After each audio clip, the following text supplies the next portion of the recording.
네, 오늘 우리에게 주실 하나님 말씀은 예레미야 3장 22절로 25절입니다. 구약성경, 구약성경, 예레미야서 3장 22절로 25절까지의 말씀을 우리 한 절씩 교독하시고 25절은 합독하여 받도록 봉독하겠습니다. 배역한 자식들아 돌아오라. 내가 너희의 배역함을 고치리라 하시니라. 보소서 우리가 주께 왔사오니 주는 우리 하나님 여호와이심이니이다.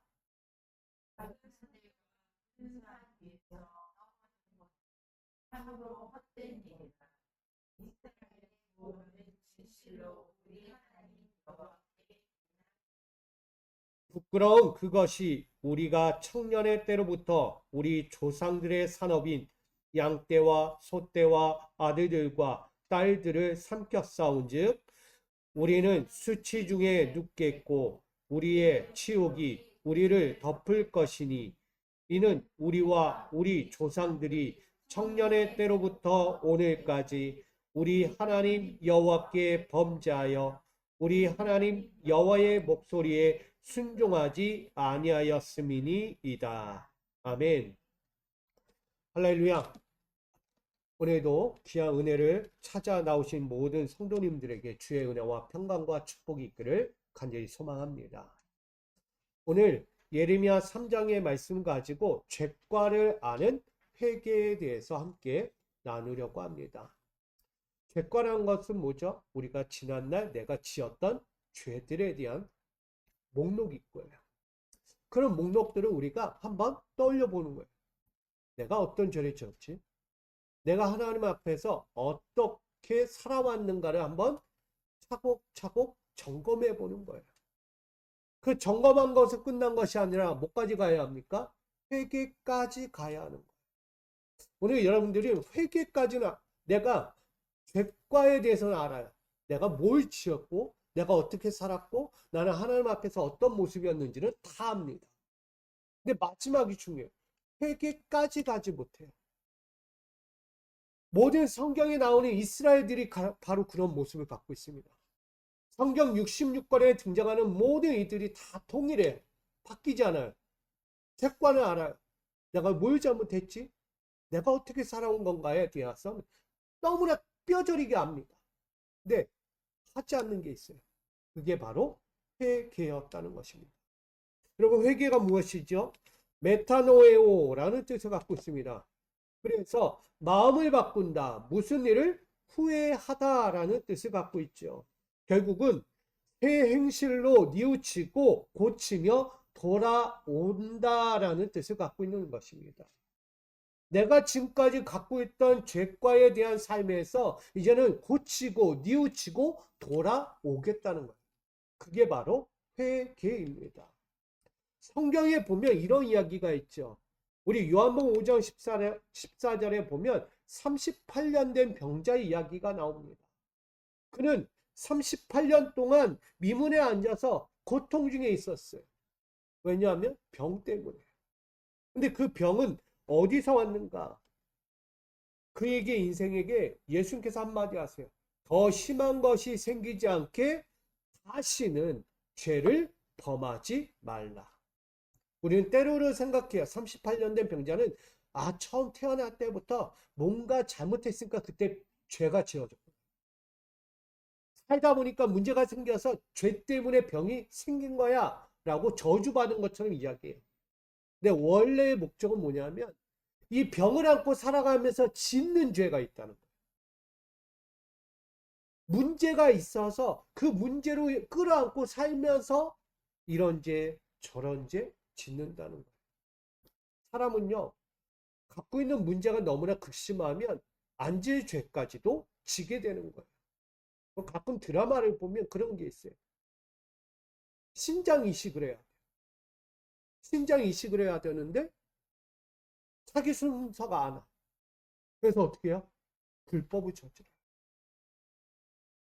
때로는 살인을 해서 자기가 신장 이식을 해야 되고 가족들이 신장 이식을 시키겠다고 남을 죽이는 사건까지도 일어나는 드라마의 현장도 보게 돼요. 왜? 자기 이익을 위해서라면 자기의 고통과 나의 엮여져 있는 모든 상황의 모든 순간을 이겨내기 위해서 남의 아픔을 뒤로 한다는 거예요. 남에게 해하는 게 아무렇지 않게 여겨지는 거예요. 그만큼 자신의 살면서 38년 동안 병을 안고 살아오면서 씻지 않아도 될 지혜를 그가 지었다는 거예요. 그런 죄에 대해서 지금 예수님은 다시는 죄를 범하지 말라. 이해되십니까?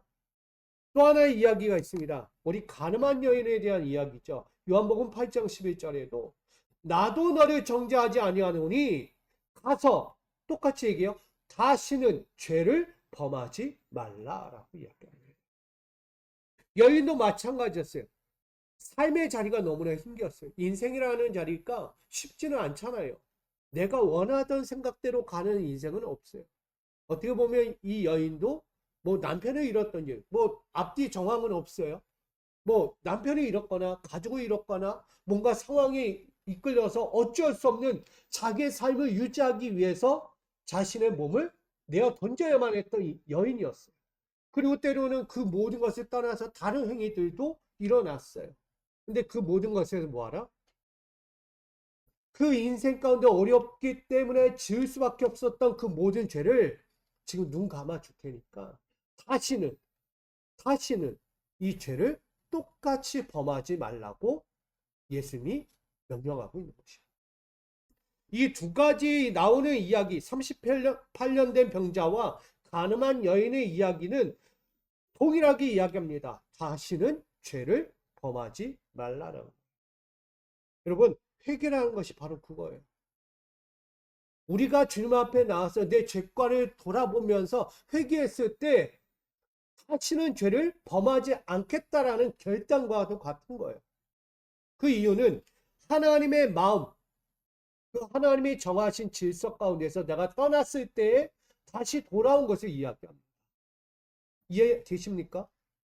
내가 죄가가 있다는 것은 하나님의 마음과 하나님이 정하신 그 질서에서 내가 이탈해버린 거예요. 근데 그 자리를 다시 박차고 원래 자리로 돌아오겠다는 결단, 그게 바로 회개라는 것입니다. 완전히 돌아서서 다시는 모든 행위에서 이전과 같은 일을 범하지 않고 철저한 변화를 요청하시는 말씀 앞에 내가 서겠습니다라는 고백입니다. 그래서 마태복음 3장 8절에 뭐라고 이야기하냐면 회개에 합당한 열매를 맺고라고 이야기합니다. 개역과 새번역은 이렇게 얘기해요. 새번역엔 회개에 알맞은 열매를 맺어라. 죄가가 사라진 거예요. 죄의 열매에서 이제는 소망의 열매로 바뀌는 거예요. 구원의 열매. 이게 회개입니다. 우리는 회개를 수없이 했어요. 신앙생활 백날 하면서 열심히 회개를 했어요. 근데 변화가 되지 않아요. 회개 아닌 회개를 했다는 거예요. 다른 말로 하면 죄가는 아니지만 회개를 하지만 회개가 아닌 회개였다는 거예요. 왜? 아직도 그대로니까. 아직도 바뀌지 않았어요. 제가 금요일에도 설교를 했어요. 승리 아닌 승리를 싸우며 살아가는 사람들이 있다는 거예요. 조금만 더 가면 승리인데 여기까지가 승리겠지라고 생각하는 거예요. 다 온 것 같아. 다 온 것 같아. 그리고 때로는 옆에 환경 때문에 마지막 결승점까지 가지 못하고 주저앉는 거예요. 승리 아닌 승리를 해요. 우리에게 이 회개라는 것은요, 새 행실로 뉘우치고 고치며 돌아온다는 깊은 의미를 갖고 있는 거예요.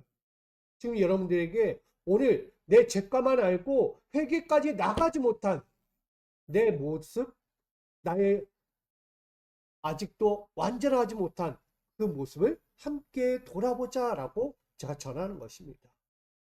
벌써 9월이에요. 우리가 이 2024년의 9월에 달려오면서 아직도 내가 완전한 회개를 이루지 못한 것이 무엇일까? 왜 나는 회개했다라고 생각하는데 왜 아직까지 온전한 회개가 이루어지지 않았을까? 그걸 우리가 봐야 하는 거 아니겠습니까? 여러분, 회개는 왜 하는 것입니까? 우리가 지금 왜 회개를 왜 외치고 있냐? 인생에는요, 완벽한 삶이 없다라고 이야기합니다. 인생에는 완벽한 삶이 없어요. 맞죠? 우리 홍 권사님, 완벽하십니까? 50평생을 살아오면서 내 인생 완벽하다 막 이러면서 그러세요? 따라올 자 있으면 따라와 그런 거예요? 없어요. 어느 누구도. 우리 어른 권사님들, 어른 모든 분들, 우리 위 선배들한테 물어봐도요. 완벽하다는 얘기를 안 해요. 항상 모자라는 느낌을 가져. 그래서 그 모자람을 누구에게 채우기를 원해요? 나의 자손들에게서 채우기를 원해요. 맞잖아요. 지금도 여러분들이 또 내 인생을 살아오면서 부족해.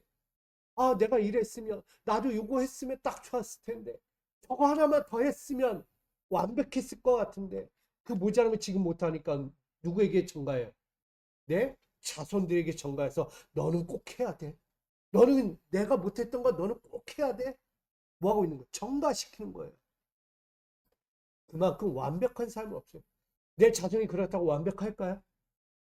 저희 두 자녀 있지만 저도 봐도 2% 부족해요. 얘네 2% 부족하다니까요. 진짜로. 남들이 볼 때 와 똑똑하다 잘났다. 오, 왜 이렇게 영하냐고 얘기해요 애들이. 제가 귀 닫으려고 그래. 영하다고 그래가지고. 오, 큰일 날 소리다. 교만해지고. 아닌데 자꾸 옆에서는 막 영하다 똑똑하다 지혜롭다. 오, 왜 이렇게 얘네 그래요? 제가 조심스러운 거예요.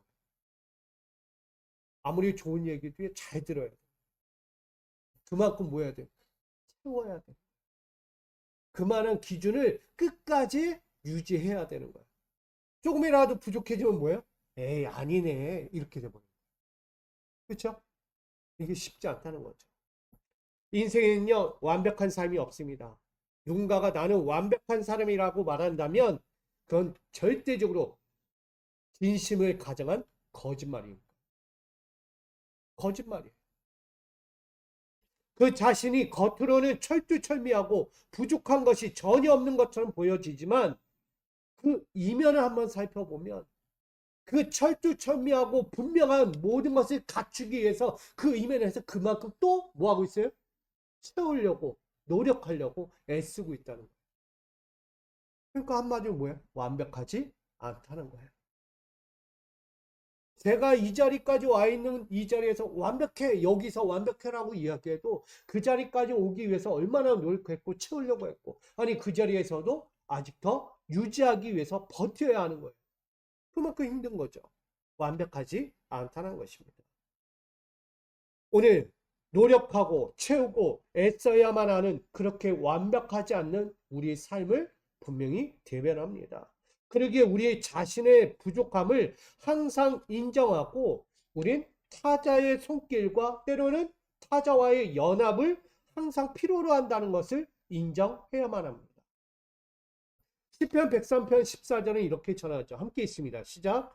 이는 그가 우리의 체질을 아시며 우리가 단지 먼지뿐임을 기억하심이로다. 아멘. 인간이라는 존재는요, 티끌 같은 존재예요. 먼지와 같은 존재라고. 근데 그런 존재, 진흙 같은 존재에게 하나님께서 생기를 불어넣으셨어요. 근데 그 생기를 다시 빼가시면 뭐가 되는 거예요? 흙의 존재가 되는 거예요. 아무것도 아닌 존재가 되는 거예요. 처음에도 아무것도 아니었던 존재에게 하나님의 생기가 들어오니까 생영이 된 거예요. 살아있는 영, 존재가 된 거예요. 근데 그 영을 다시 빼가 버린다면 아무것도 아닌 존재가 되는 거예요. 결국은 인간이라는 존재가 나 혼자서 완벽하고 온전하다라고 이야기할 수 없다는 거죠. 어디 가서도 내 자랑, 내 자만을 가지고 나 이런 사람이야 라고 이야기하면 안 되는 거예요. 뭐하라? 겸손해져. 내가 갖고 있는 모든 것들이 다 하나님에게서 온 것이고 내가 숨쉬는 이 하나조차도 하나님이 주지 않으면 아니 하나님께서 도로 가져가시면 나는 아무것도 아닌 먼지 같은 존재가 돼. 결국은 하나님 없이 살아가는 존재는 결국 부서지고 넘어질 수밖에 없는 연약한 자라는 것을 강조하고 있는 것입니다. 여러분 하나님의 마음과 그 정한 질서에서 내가 떠난 것은요 하나님의 생기를 내가 빼버린 것과 마찬가지예요. 하나님은 우리에게 그 하나님의 마음을 심겨줬고요. 하나님의 질서의 법을 그대로 살아가라고 명령하셨어요. 근데 내가 그거를 빼버렸어. 하나님의 마음을 빼버리고 하나님의 정하신 법에서 이탈을 해버린 거예요. 그러니까 사는 게 사는 것 같지 않은 거예요. 그런 자들에게 뭐 하라고요? 회개하고 돌아오라는 거예요. 뉘우치고 고치고 돌아오라. 그게 바로 회개입니다. 그래서 여러분들에게 회개라는 단어가 늘 예배 시간에 내 일상에서 많이 들려져요. 회개하자. 회개합시다. 회개해야 하는 시간입니다. 근데 이거를요, 단순하게 생각할 때가 많아요. 깊이 생각을 안 해요.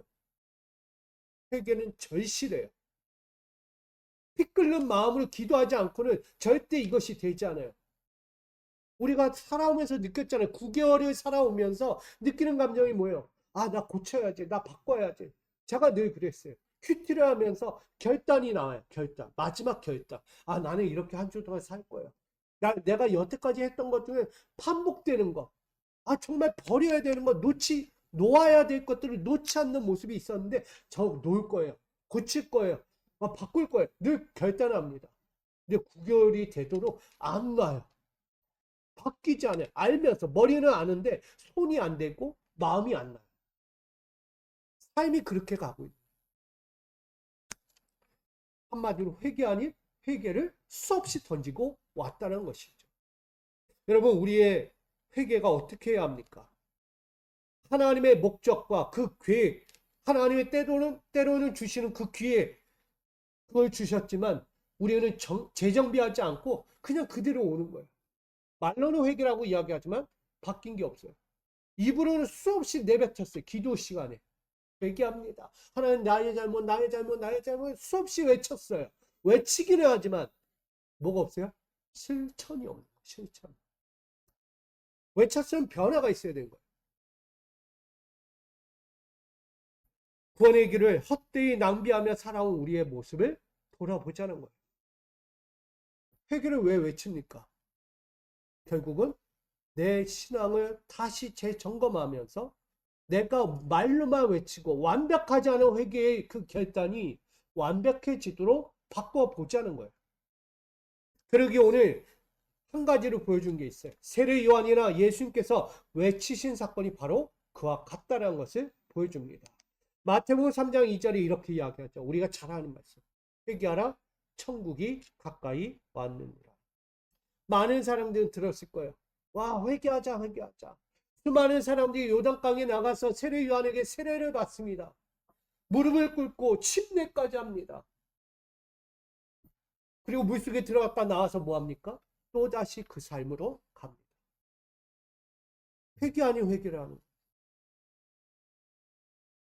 세례 요한은요, 앞으로 오실 그분을 준비하면서 우리 회개하자.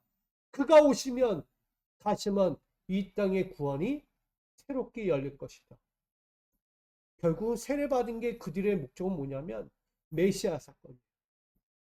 야, 우리에게 새 영광의 왕이 오신다. 빨리 세례받자, 세례받자. 이건 진정한 세례가 아니죠. 구원의 세례가 아니었다는 거예요. 자기의 삶의 변화를 위한 세례였어요. 뭐라도 좀 더 없고, 뭐라도 좀 더 높아지고, 내 삶의 환경이 뭐라도 더 좋아 보이는 환경으로 바뀔 것만 같은 세례.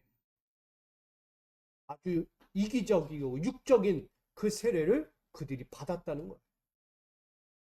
그러니까 뭐예요? 예수님 십자가에 매달아 죽이는 거죠.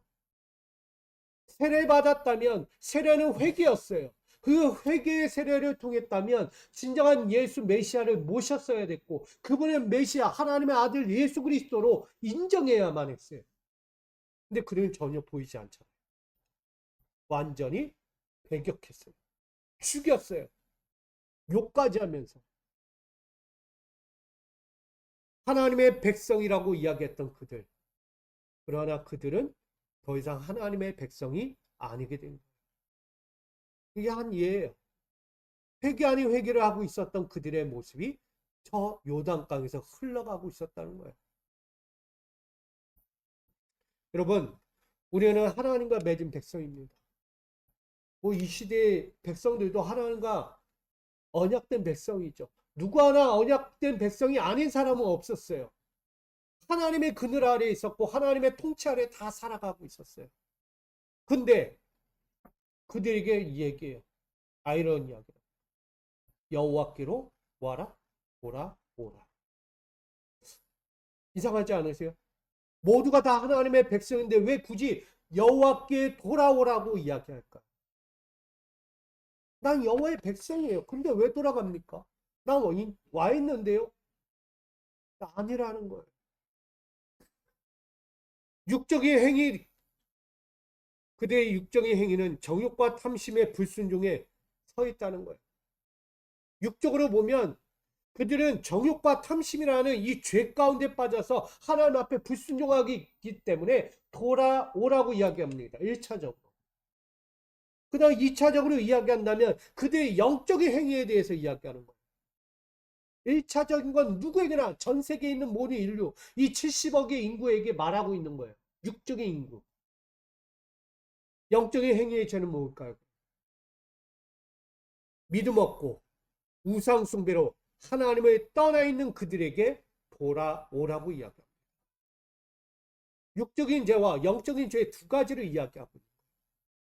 오늘 이 자리에 있는 우리 미수교회 성도 여러분들도 마찬가지예요. 육적인 죄는 나는 알아요. 내가 뭘 졌지? 내가 일상에서 제가 엊그저께도 딱지를 하나 봤어요. 과태료 13만 원짜리를 받았어요. 왜 받았냐 봤더니 나는 열심히 지킨다고 지킨 것 같은데 어느 순간 찍혀 있는 거예요. 어린이 보호구역에서 신호 위반을 했다는 거예요. 나는 제가 다 아는 길이 있고 거기에 카메라가 분명히 있다는 것도 알고 거기 아이들 통로니까 다 알고 있는 자리였어요. 근데 제가요 13만 원 딱지를 보고서 열받았어요. 내가 왜 딱지 받아야 되는데? 난 아닌데 나는 다 알고 있고 나는 지켰다고 지켰는데 왜 딱 제가 오면서도 얘기했어요. 혹시 신호가 고장난 거 아니야? 카메라 고장나서 잘못 찍은 거 아니야? 전화해서 항의할까? 블랙박스까지 뜯어가지고 확인까지 했어요. 블랙박스가 지워져 있더라고요. 시간이 지나서. 뭐 확인할 바가 없어요. 진짜인지 아닌지 제가 몰라요. 근데 어떻게 해야 돼요? 내야 합니까? 안 내야 합니까? 벌금을. 무조건 내야죠. 나는 아닌 것 같은데. 나는 걸리지 않은 것 같은데 그러고 멈추면 어떻게 돼요? 면허 정지나 면허 취소가 됩니다. 똑같아요. 하나님의 백성인데 나 하나님 백성인데 뭘 돌아오라 그래? 귀에 들리지 않아요. 마음에도 와닿지 않아요. 그들이. 나 이미 하나님 백성이에요. 나한테 왜 자꾸 얘기해요? 나한테. 나는 아니에요. 나는 아니에요. 나는. 저 사람이겠죠. 저 사람. 저분 아니겠습니까? 저분? 여러분 육적인 행위와 영적인 죄가 분명히 우리 안에 두 가지가 숨겨져 있어요. 육적으로 볼 때는 아닌 것 같아요. 근데 우리 안에 뭐가 있다? 영적인 죄가 남아있다는 거예요. 육적인 죄는 보이니까 하기 쉬워요. 육적인 죄는. 보이니까 어떻게든 할 수 있어요. 근데 영적인 죄는 보여요, 안 보여요? 결코 보이지 않아요. 누구만 알아요? 성령만 아셔요. 성령이 아시니까 어디에 깨달음을 줘요? 나에게 깨달음을 주는 거예요. 내 마음에 자꾸 깨달음을 줘요. 성령은.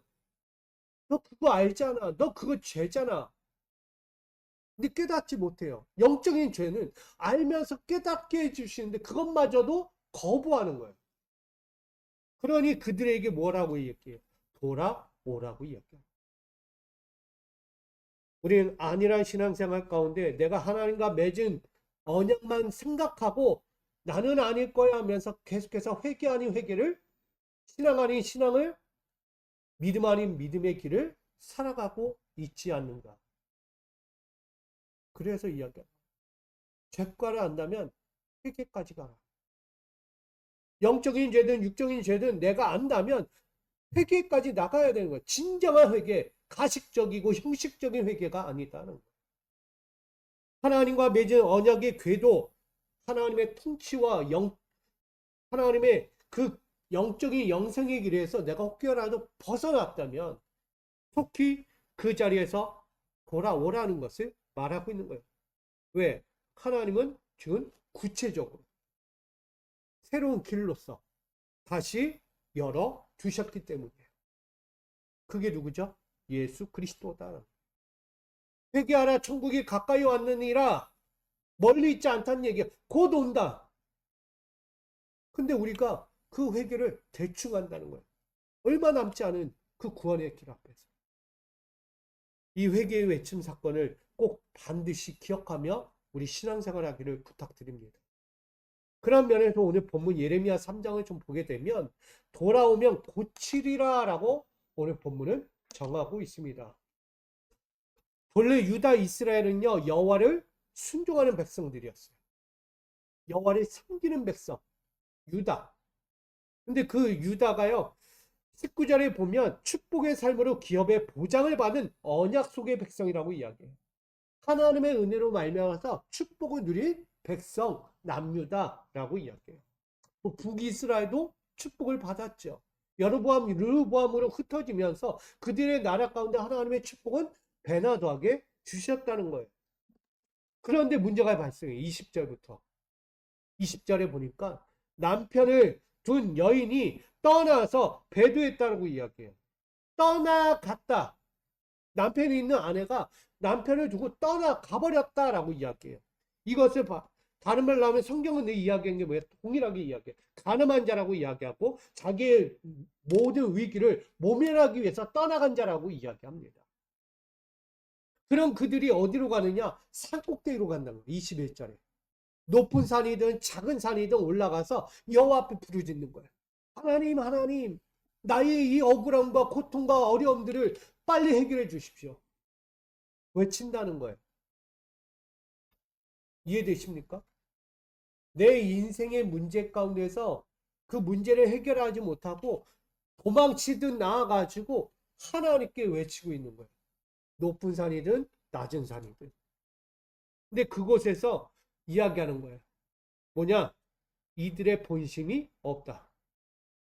진심을 가정한 거짓말을 하고 있다. 본래 뭐 하고 있어요? 남편을 떠난 아내라고 이야기했어요. 결국은 남편을 두고 떠나간 아내가 하나님께 나아가서 수백 번 기도하면 들어주냐고. 그는 뭐예요? 죄인이에요. 죄인이 하나님 앞에 나가서 자기 억울함을 호소하면 이 문제 해결해 주십시오 라고 얘기한다고 들어줍니까? 아니요. 절대 들어줄 수가 없는 문제. 왜? 남편이 떠나왔기 때문에.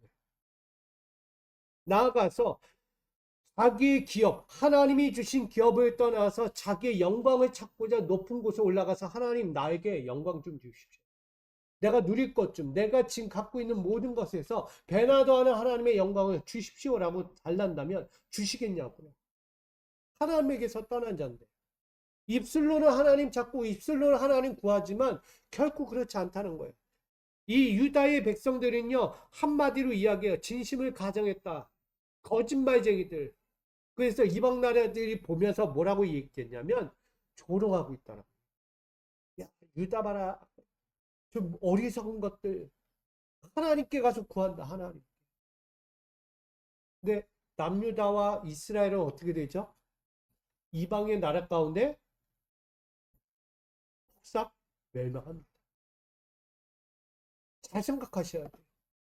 아무리 하나님의 백성임에도 불구하고 하나님께 늘 찾고 구했던 백성이었지만 결국은 그들은 멸망합니다. 이유가 있는 거예요. 왜? 회개 아닌 회개, 여호와를 진심으로 찾지 않았기 때문에. 늘 이야기해. 성경에 예레미야, 느헤미야, 다니엘, 뭐 우리가 봤던 호세야 다 똑같아요. 여호와를 찾는 것 같은데 찾지 않아요. 찾기는 찾죠. 근데 우상과 동일시하며 찾고 있다는 거예요. 우상들과 여러 신들과 동일하게 여호와 하나님을 찾고 있다는 거예요. 어떻게 보면 여호와 하나님은 그들에게 있어서 나름대로 요 항목에 대해서 들어주는 분. 쉽게 얘기하면 배가 고파서 찾는 분. 이해되십니까? 전쟁의 신이 따로 있고요. 자기의 억울함을 해소해 주는 신이 있고요. 나의 고통을 해결해 주는 신이 있고요. 나의 배고픔과 목마름을 해결해 줄 신이 따로 있는 거예요. 그 중에 하나 신이 누구예요? 여호와 하나님. 이스라엘 백성들 광야길을 배가 고팠어.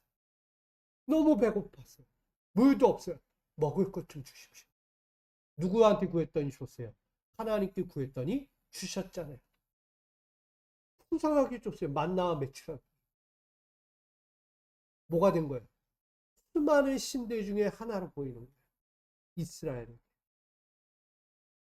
그러니 진심 아닌 거짓을 가지고 진짜 유일하신 왕 하나님이 아니라 그냥 신 중에 하나인 신에게 한번 구해서 주면 좋고 안 주면 말고예요. 이런 신앙을 갖고 있는 이들의 모습이었다는 거죠. 그러니 그들은 멸망할 수밖에 없는 거예요. 그로 인해서 야 역시 하나님 믿는 백성은 뭐 별거 없네. 조롱받는 거예요. 이방 땅. 우리 믿는 신은 우리 지켜주는데 너희 하나님 믿는 신은 너희를 버렸어. 뭐하고 있는 거예요? 조롱받고 있는 거예요. 이게 오늘 예레미야 3장에 나오는 말씀입니다. 수많은 이들에게서 조롱받아요. 왜 조롱을 받아야 하는가? 그럼 그들에게 22절 상반절에 이렇게 이야기해요. 22절 상반절 배역한 자식들 돌아오라 그 배역함을 고치리라. 뭐라고 이야기해요? 배역한 자식들이라고. 원래 언약 백성이잖아요. 하나님의 언약 백성인데 그들을 향하여 배역한 자들이다. 배신한 자들, 나를 거부하고 떠나간 자들이다. 그럼 그들에게 돌아오라고 이야기해요. 얼마나 육적이든 영적이든 PPM을 갖고 있는 그들인지를 보여주는 거예요. 그래 빨리 돌아오면 진정한 나의 백성, 나의 통치 아래 살아갈 것을 약속하는 거죠. 고친다. 결국은 올바름과 진실함이 없는 울부짖음은 결국 수많은 이들 앞에서 조롱거리가 되고 회개 아닌 회개 때문에 아무것도 얻을 수 없게 된다. 그러니 뭐하라는 거야? 진실함을 가져라. 거짓말 하지 마. 회개할 거면 똑바로 하라는 거야. 똑바로. 신앙생활 하려면 똑바로 해라는 거야. 말씀 앞에 설 거면 제대로 살라고 이야기하는 거예요. 이게 예레미야의 눈물 젖은 메시지입니다. 회개의 요청은요, 여호와의 안타까운 심정과 심각한 위기에 처한 상황을 대변하는 말씀이에요. 두 가지가 담겼죠. 회개의 요청. 예레미야가 그렇게 이스라엘 남유다에게 요청하는 것은요, 여호와가 지금 안타까움을 갖고 있다. 하나님의 마음이 너무 아파. 찢어질 듯하다. 그러니까 빨리 돌아오라는 거예요. 그리고 이 심각한 위기, 너희가 돌아오지 않으면 이 찢어지는 마음이 그대로 너희에게 갈 것이다. 하나님의 안타까운 그 고통의 마음이 이 너희의 백성들, 너희 자신에게 돌아가서 그 찢어지는 고통을 맛보게 될 것이라고 이야기하는 거예요. 그러니까 하나님의 아픔이 누구의 아픔이 되는 거예요? 나의 아픔이 되는 거예요. 그래서 늘 이야기해. 하나님의 기쁨이 나의 기쁨이 되게 해야 돼. 우리의 신앙. 하나님의 아픔과 고통과 찢어짐이 나의 그 상황이 돼서는 절대 안 되는 거예요. 그만큼 이스라엘에게 절실하게 요구되는 것. 돌아오라는 회개의 외침이었습니다. 그래서 여호와께서 아직도 꺾지 못한 이스라엘을 향한 사랑과 회복의 의지를 다시 재현해 보고자 나는 아직도 너희를 향한 사랑, 너희를 향한 회복의 마음이 끊어지지 않았다. 그러면 다시 돌아오면 내가 고쳐줄게. 이걸 말씀하는 거예요. 그러면서 한 가지 더 합니다. 그 이스라엘을 향한 회개의 촉구를 넘어서 하나님 앞에서 회복까지 약속을 이야기합니다. 그게 22절 하반절 말씀입니다. 보소서 우리가 주께 왔사오니 주는 우리 하나님 여호와이시니이다. 자, 22절 상반절과 하반절은요 나눠집니다. 돌아오지 않는 자들 그리고 돌아온 자들 나눠되는 거예요. 누구는 돌아오고요. 누구는 돌아오지 않는 거예요. 이게 신앙의 여정이에요. 진실함을 갖고 회개하는 자들과요. 진실함이 없이 회개하는 자들의 모습이 이 안에 22절 상반절과 하반절에 둘로 나눠지는 거예요. 그런 의미에서 본다면 오늘 우리의 영적인 신앙생활도 다른 바가 없습니다. 오늘 이 우리가 주께 왔사오니 자신들의 범한 죄를 조목조목 고백하기로 작정한 자들에 대해서 이야기하는 거예요. 죄과에 대해서 조목조목 나는 이런 죄, 이런 죄, 이런 죄, 이런 죄, 이런 죄, 이런 죄를 하나님 앞에 지었습니다. 근데 이제는 그냥 그 죄를 범하지 않겠습니다. 서두에 이야기했죠. 다시는 그 죄를 범하지 말라. 하나님의 명령이에요. 내가 그 다시는 죄를 범하지 않기 위해 회개합니다라는 고백이에요. 이게 자범죄와 율법을 범한 죄로 책임과 의무를 다하지 못한 죄인임을 고백하면서 하나님 앞에서 내가 어떤 자인지를 고백하는 거예요. 그 첫 번째가 이렇습니다. 구원은 여호와께 있습니다. 23절에 이스라엘의 구원은 진실로 우리 하나님 여호와께 있나이다 라고 고백합니다. 현재 이스라엘이 겪는 모든 환난과 고통은요, 다 이유가 있다는 것을 증거합니다. 근본적인 여호와께로 향하는 신앙에서 떠난 죄였다는 거예요. 그게 우상 숭배였어요. 여호와를 이스라엘의 주인으로 포기했어요. 다시 말하면 나는 여호와의 선민으로 살기를 포기합니다. 그렇게 살았기 때문에 다가온 죄였어요. 그러기에 하나님께서 그들에게 점점점 다가오는 심판을 이야기한 거죠. 스스로 언약을 깨뜨렸고 그 언약 사항까지도 받아들이지 않았던 자신들의 행위들, 이걸로 말미암아 여호와의 구원이 떠났다는 사실을 예레미야가 고백하고 있는 거예요. 이 말씀은 이스라엘의 구원은 진실로 우리 하나님께 있습니다. 다른 말로 하면 이스라엘의 구원이 하나님께 있는데 내가 지금 떠났기 때문에 이 구원이 지금 없습니다. 이걸 이야기하는 거예요. 예레미야는요, 하나님께 구하는 동시에 그의 백성 이스라엘에게도 동족들에게 이야기합니다. 우리의 구원은 여호와께 있다. 우리의 구원은 여호와께 있다. 우리의 구원은 여호와께 있다라고 외치는 거예요. 이야기하듯 그 고백은 충성과 다짐을 이야기합니다. 여호와는 나의 구원이시다. 그래서 나는 그분 앞에 충성할 거고 그분의 순종과 그분 앞에서 순종을 다짐할 거다. 이 말이 되는 거죠. 지금까지 작은 산과 큰 산 위에서 하나님과의 바른 관계를 잃어버리고 허탄한 우상들, 실제적으로 큰 산과 작은 산에 올라가서 하나님을 찾지 않았다는 얘기예요. 제단을 쌓고요, 우상 앞에 절을 했어요. 이스라엘. 잘 생각하셔야 합니다. 제단은 누구나 쌓을 수 있습니다. 높은 곳이든 낮은 곳이든. 근데 누구에게 제사를 했느냐? 누구에게 예배를 했느냐가 중요합니다. 이들은 우상에게 했다는 거예요. 하나님을 찾기는 찾았어도 하나님께 예배하지 않고 하나님께 자신의 어려움을 구하지 않았다는 것을 이야기합니다. 결국 하나님과의 바른 관계가 끊어지니까 유일한 하나님의 경노하심이 등장할 수밖에 없었던 거예요. 그걸 예레미야가 부릅뜨고 보고 있는 거예요. 유다가 멸망하기 직전이에요. 큰일 났다, 큰일 났다. 유다가 곧 있으면 멸망하는데 이를 어쩌나. 나는 저 유다, 내 동족이 멸망하는 걸 보고 싶지 않아. 저들의 신앙은 허위, 가짜, 교만, 오만함이 있어. 저들이 깨우치지 않으면 하나님이 진짜 멸망시킬 거야. 나 어떡하지? 나 어떡해? 예레미야는요, 좋은 걸 전해도 좋은 게 아닌 거예요.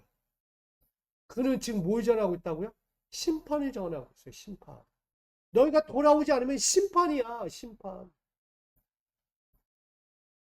여러분, 예레미야는 또다시 고백합니다. 축복은 누구에게 있다? 여호와께 있다라고 전합니다. 이스라엘이 왕성하게 누렸던 풍요와 이익들은 누구에게서 얻은 거라고 생각하냐면 우상에게 얻었다. 자신들이 믿고 있는 그 시대 바알로부터 이 모든 은총을 입은 거다라고 이야기합니다. 바알은요, 이렇게 이야기해요. 주인, 소유자라고 이야기합니다. 권력과 욕망의 탐욕을 상징하는 우상입니다.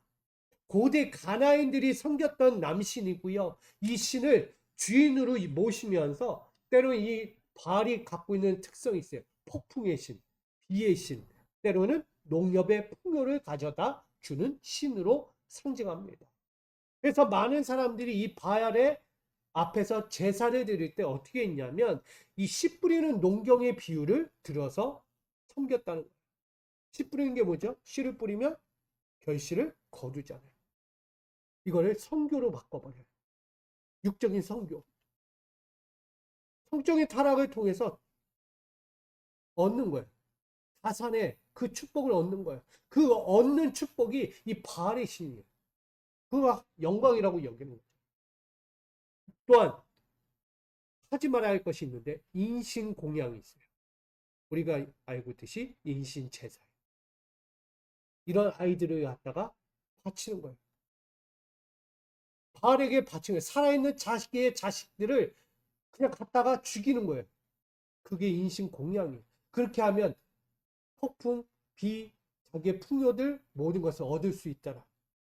그러니까 자기가 갖고 있는 일반적인 이성적인 판단의 기준한테 이건 아닌데라는 것이 없어요. 그냥 바치는 거예요. 이게 바알의 신이에요.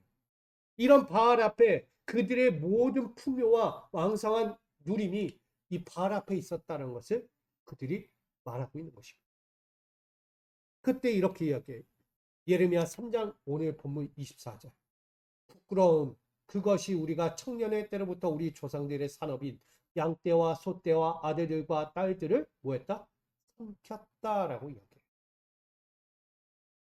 이 고대 사회에서 묵고 있던 그들이 섬기고 있던 이 바알이라는 가난 남신을 그들이 얼마나 따랐기에 결국은 양떼와 소떼 이걸 넘어 자기의 아들들과 딸들까지 삼켜버리는 인생이 된 거예요. 전 삶의 영역은 얻은 것 하나 없이 도리어 우상 숭배에게 송두리째 빼앗겨버린 그 자신들의 자행으로 결국은 맞이할 수밖에 없는 파멸적인 심판이었다라고 경고하고 있는 거예요. 이 파멸의 시간 앞에서 예레미야가 외쳐요. 여호와께 돌아오라. 여호와의 백성 아닌 적이 없어요. 그들은 여호와의 백성이에요. 지금도. 하나님은 한 번도 그들을 버린 적이 없어요. 근데 그들이 여호와의 백성임에도 불구하고 그들의 행위 자행하는 것은 악기였어요. 악. 극악한 악. 결코 할 수 없는 악.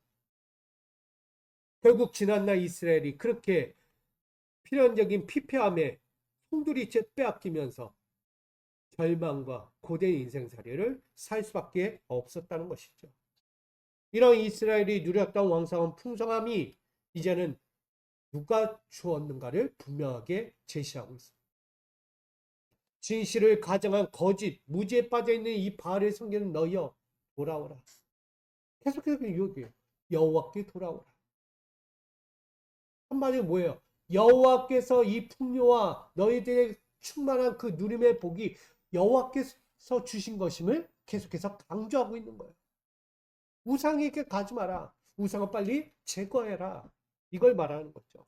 그래서 예레미야는 그 이유를 분명하게 적시하고 있습니다. 분명하게 하고 있다는 거예요. 여호와는 새 출발의 중심이다. 지금 너희가 지금이라도 돌아온다면 회개하고 다시 선다면 하나님께서 너희에게 복을 주실 것이고 구원을 이루실 것이다. 예레미야의 본 목적은 뭐죠? 우리 하나님의 여호와의 목소리에 순종하지 아니한 그들이 주께 돌아와서 그의 목소리에 청종하고 경청하고 순종하면 여호와께서 복을 주시겠다는 거예요. 자, 예레미야 원래의 목적은 뭐죠? 심판을 선포하는 자예요. 멸망을 선포하는 자라고요. 축복을 선포하는 자가 아니고요. 멸망, 심판을 선포하는 자가 예레미야예요. 그래서 눈물의 선지자예요. 내가 왜 내 입을 열어서 내 동족의 죽음을 알려야 하는가? 결코 쉽지 않은 거예요. 근데 그가 전해요. 여호와의 목소리에 순종하지 아니하면 멸망한다. 다른 말로 하면 순종하라는 뜻이죠. 문자적으로 보면은 순종하지 않았기 때문에 멸망이야. 근데 순종하면 구원받을 수 있어. 이스라엘의 전 역사 가운데 하나님께 불순종했던 때가 이때만 있을까? 아니요. 지금도 이루어지고 있어요. 불순종하는 때가 지금도 있어요. 수많은 교회가 세워졌고요. 십자가는 수만 개가 서 있어도 아직도 불순종하는 교회, 불순종하는 성도, 불순종한 목회자들이 있다는 거예요. 누가 구원받을 것인가? 언약의 피가 그렇게 흘렀음에도 아직도 구원의 피가 완성되지 않았어요. 예수는 십자가에 달려서 그 온갖 피를 이 땅에 완전히 적셨음에도 불구하고 그 피가 나에게는 오지 않은 거예요. 온 땅에 적시는 그 예수의 피가 나는 적시지 못하고 있어요. 왜일까요? 회개가 이루어지지 않아요.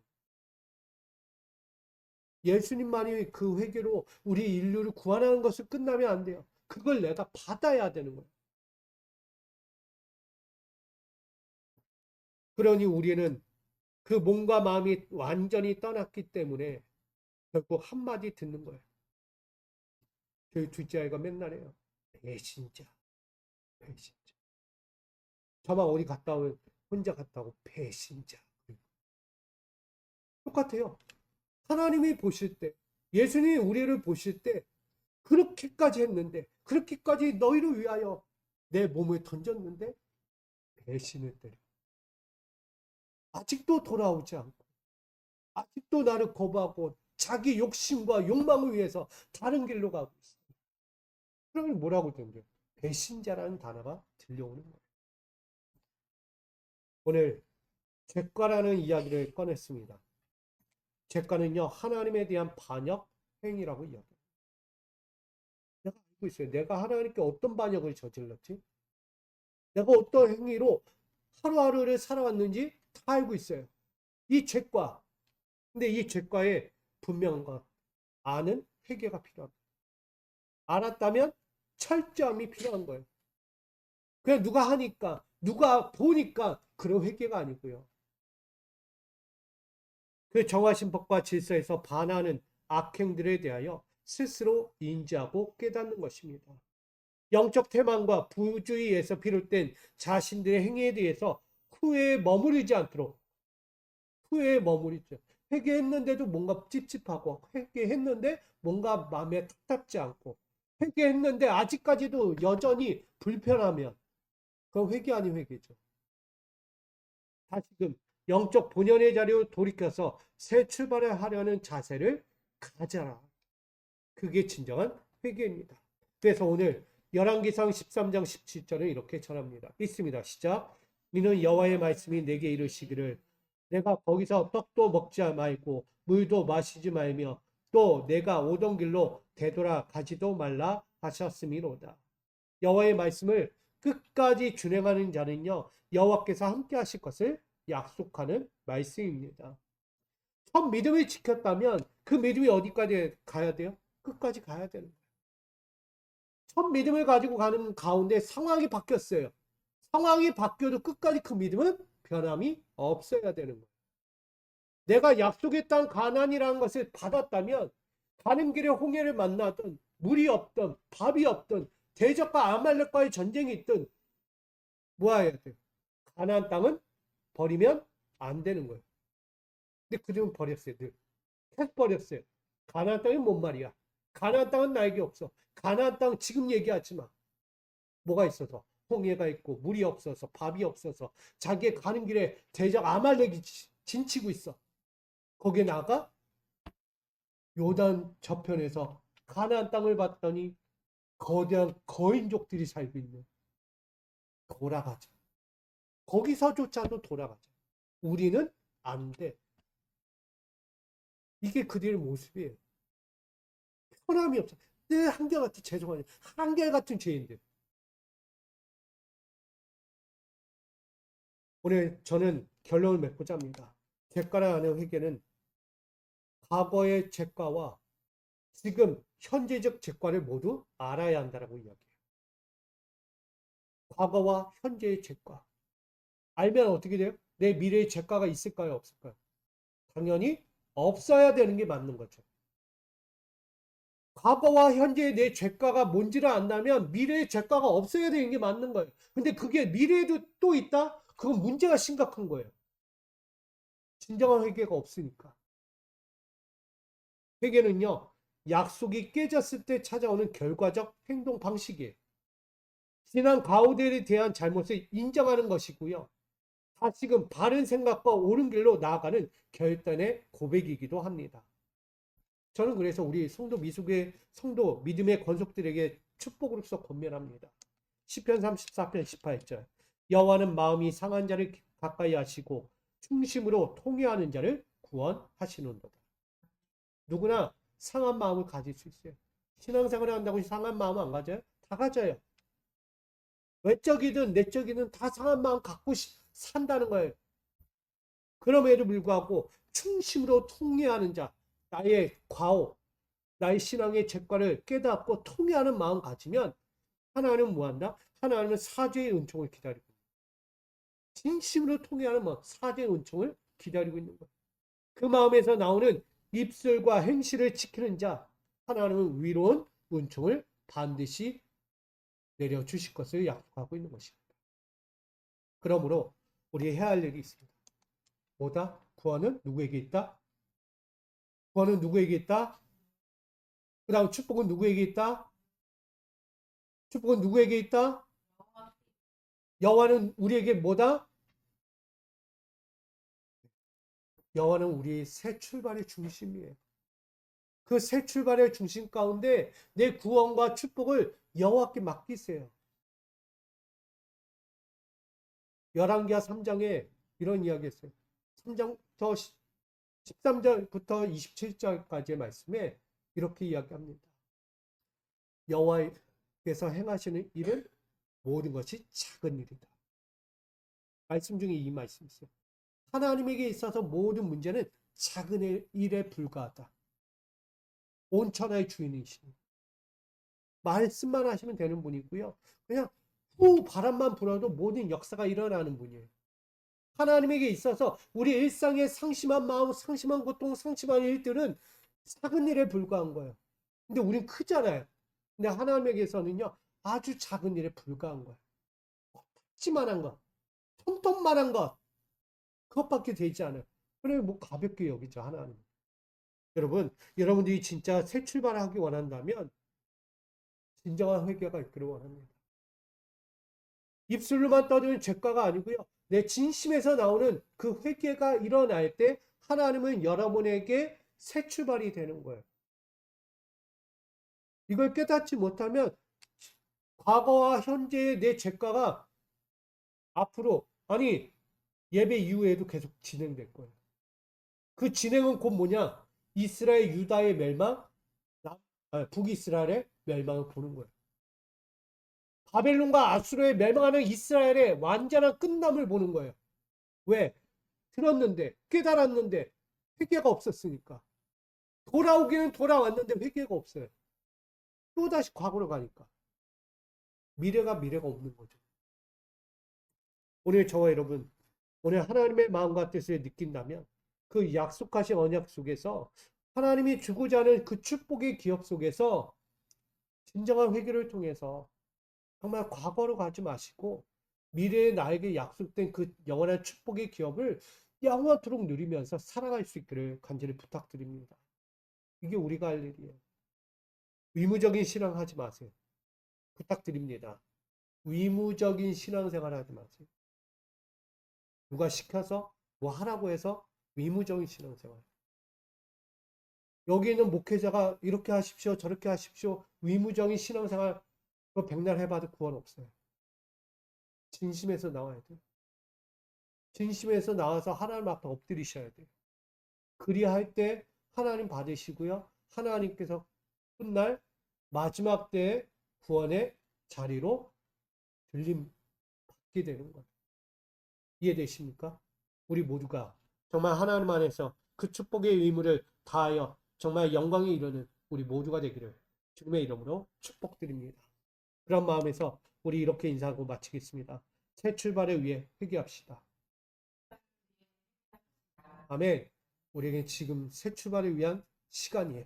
이 시간을 꼭 놓치지 말고 이 기회를 타서 정말 승승장구하는 은혜의 축복을 누리며 살아가는 우리 모두가 되기를 다시 한번 간절히 축복합니다. 사랑과 은혜 하나님, 새 출발을 시작하고자 합니다.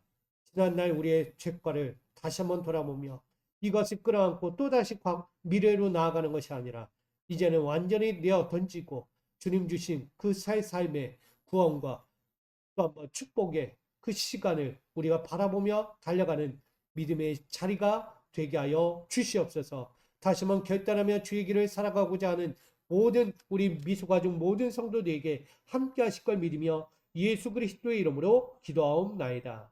아멘.